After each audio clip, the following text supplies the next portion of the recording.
Hi, I'm Peter Weiss-Penzias at University of California, Santa Cruz, and we're studying the amount of mercury that is in marine fog. Now, fog is an extension of the ocean. The atmosphere becomes saturated with small water droplets that don't necessarily settle out.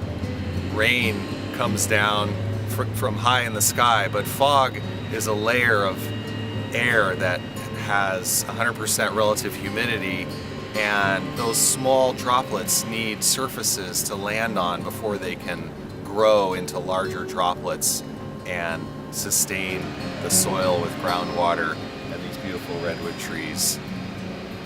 One thing that's different in what we're doing is looking for toxic mercury compounds that are contained within the fog. And in the ocean, deep in the ocean, mercury gets transformed into a toxic form called methylmercury. And this is a natural effect.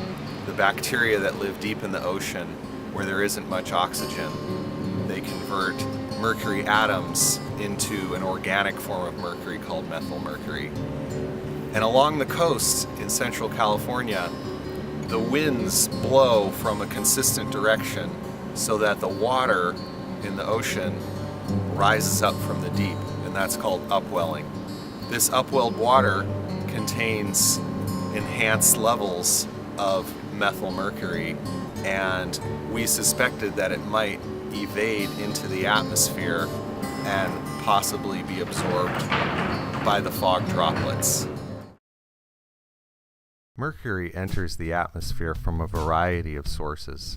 One of these is from the combustion of coal. And mercury enters the atmosphere as a single mercury atom, Hg0. Here it encounters oxidizing agents such as bromine, chlorine, or the hydroxyl radical, which will symbolize as X. And these will cause the mercury to form a compound in the atmosphere. Now this compound, mercury 2+, is highly reactive, and it absorbs quickly into cloud droplets. And the cloud droplets grow and turn into rain, and they fall back to the surface of the earth. Now much of the earth is ocean, and so this rain adds to the ocean water, Hg2+ in the aqueous phase.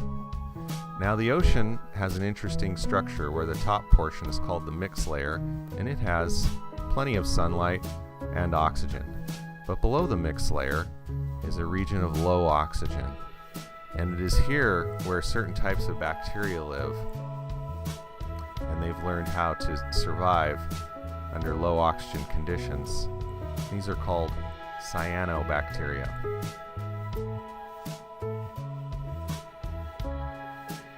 And part of their metabolism is to take up inorganic mercury, mercury 2+, and convert it into organic mercury, which is composed of two compounds, monomethylmercury and dimethylmercury. Now the dimethylmercury is volatile, and it evades out of the ocean and back into the atmosphere, where it is then oxidized back into monomethylmercury. Monomethylmercury is quite water soluble, and so it can be taken up by clouds and fog that are over the surface of the ocean. And this fog can move onto land, where the droplets intercept leaves and drizzle down onto the land, thereby providing a source of monomethylmercury to the terrestrial ecosystem